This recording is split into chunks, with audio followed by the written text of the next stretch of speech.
अब ये जो दंगा हुआ है, उस दंगे का अभी जो कारण है कि इसका पहला कारण है, महाराष्ट्र में सपा का विधायक है अबू आजमी, कट्टरपंथी है, बहुत बड़ा कट्टरपंथी है। अब अबू आजमी ने बयान दिया कि औरंगजेब एक अच्छा राजा था, औरंगजेब के समय भारत वर्मा से लेकर अफगानिस्तान तक फैला था, और कहा कि औरंगजेब की लड़ाई छत्रपति शिवाजी महाराज या संभाजी महाराज से धर्म को लेकर नहीं, सत्ता को लेकर और जमीन को लेकर थी। अबू आजमी ने एक गलत बयान दिया। छावा फिल्म के बाद ये मामला चल रहा था, उस पर विवाद बढ़ा, तो अबू आजमी ने अपने बयान वापस ले लिए, और उसके बाद अकबरुद्दीन ओवैसी खड़ा हुआ और उसने कुछ समय पहले ही औरंगजेब के मकबरे पर जाके फूल चढ़ाए, जिसको लेकर पुनः विवाद हुआ। और उसके बाद से लोग कह रहे थे कि इसके औरंगजेब के कब्र को हटा देना चाहिए। औरंगजेब के कब्र को हटाने का की जो शुरुआत हुई, जो आरंभ किया गया, वो शुरुआत किया आपको विश्व हिंदू परिषद और बजरंग दल ने कहा कि औरंगजेब के कब्र को हटा देते हैं। ये विश्व हिंदू परिषद के प्रवक्ता हैं बंसल जी। औरंगजेब की कब्र उखाड़ने के लिए बीएचपी ने किया कार सेवा का ऐलान कि अब हम औरंगजेब का कब्र उखाड़ेंगे। अब यहां मैं रुकता हूं।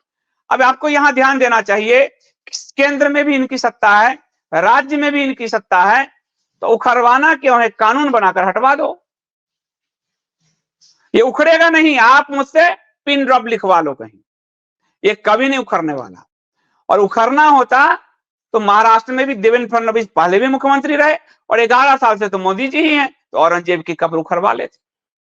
लेकिन उखड़वाना नहीं है।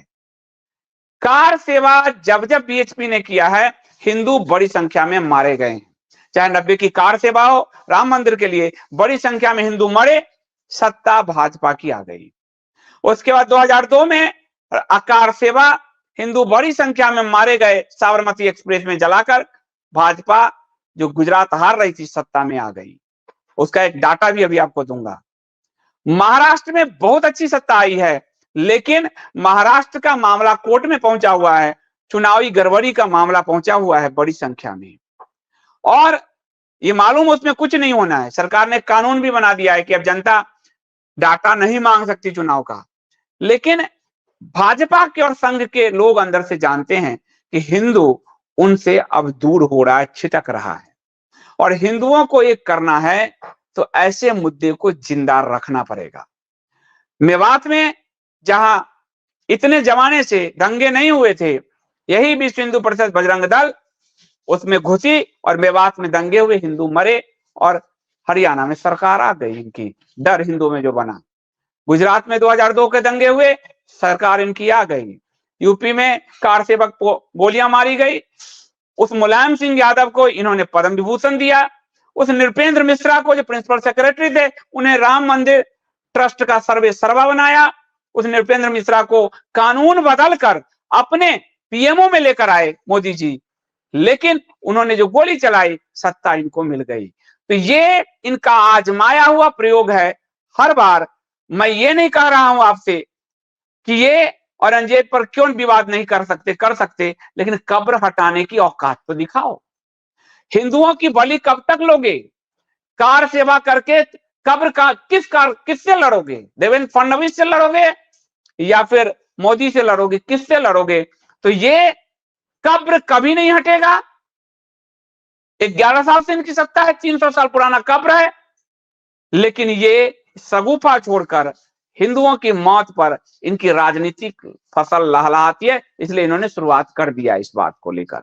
और औरंगजेब एक कट्टरपंथी था, हिंदू लगातार मांग उठाते रहे, और हिंदू हमने तो 2015 में, आप देखिए ये 2015 में औरंगजेब को लेके हमने पूरी एक पत्रिका तक निकाली थी कि औरंगजेब कितना क्रूर था, आतताई था, हिंदू विरोधी था, हिंदुओं पर कितने जजिया लगाए, कितने मंदिर तोड़े, सब लिखा।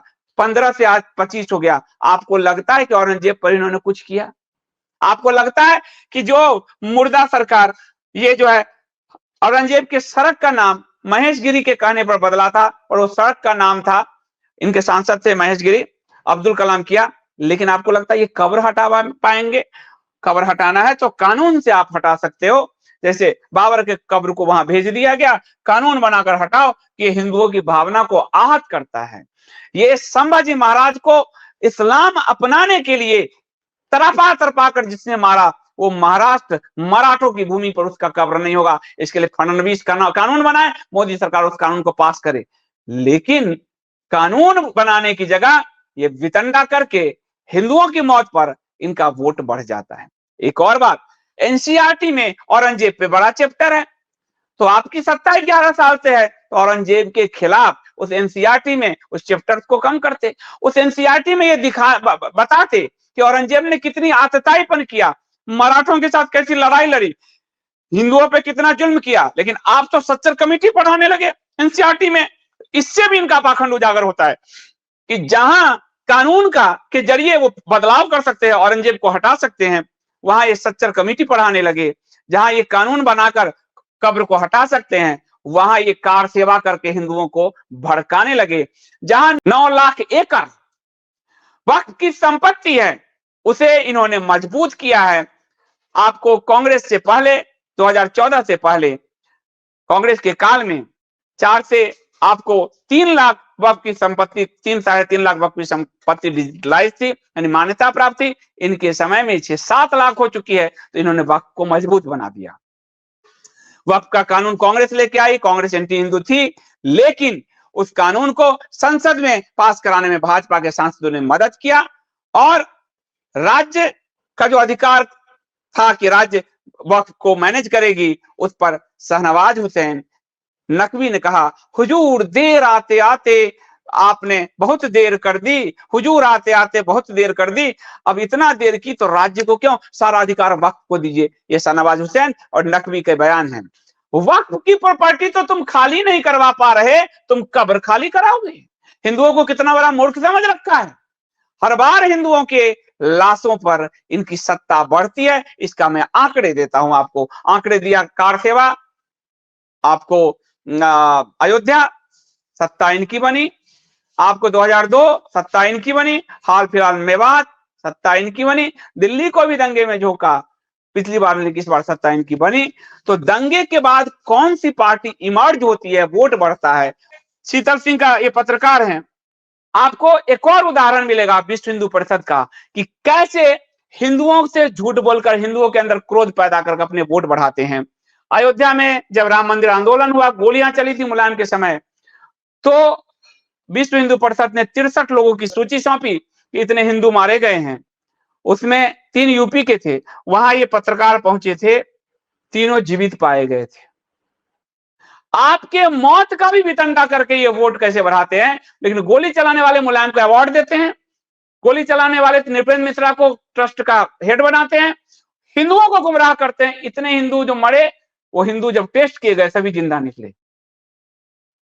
ये एक बड़ा खुलासा उस जमाने पत्रकार, और ये छपा फ्रंट लाइन में, इंडिया टुडे में ये पत्रकार थे, पूरे दिनों के नाम छपे, जीवित वो मिले थे। यही काम गोधरा में भी हुआ था।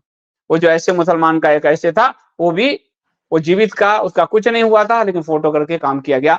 तो इस खेल को समझाने के लिए मैंने कुछ उदाहरण रखा है आपके सामने। और कल इफ्तार पार्टी में ये संघ का ही बीएचपी बोला आपको, चलो कार सेवा करने, औरंगजेब की कब्र उखाड़ते हैं। ये संघ का इंद्रेश कुमार मौलाना के साथ बैठा है। ये रहा इंद्रेश कुमार, ये रहा मौलाना। अभी चल रहा है रमजान, अभी की ये फोटो है मौलाना साहब आरएसएस नेता इंद्र कुमार के साथ इफ्तार की दावत उड़ाते हुए। आपको क्या कर रहे हैं, चलो कार सेवा करते हैं, कब्र उखाड़ते हैं, तुम मरे जाओगे तो 4 वोट मुझे मिलेगा। और ये खुद मिलकर इफ्तार करते हैं, ये खुद मिलकर उसको आईएएस आईपीएस बनाते हैं।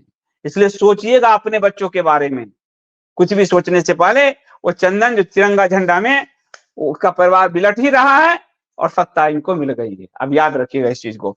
संघ पर हमला करने पर कमलेश तिवारी ने जिहादियों पे हमला किया, संघ सत्ता एंजॉय कर रहा है, कमलेश तिवारी दुनिया से जा चुके। इस बात को नोट कर लीजिएगा। नुपुर का वो शेयर करने पर कन्हैयालाल दुनिया से चला गया, नुपुर अच्छी सुविधा में एसीआईपीएल की मेंबर होकर अच्छी सुविधा में रह रही है। इसलिए सोचिएगा जरूर मेरी बातों पर।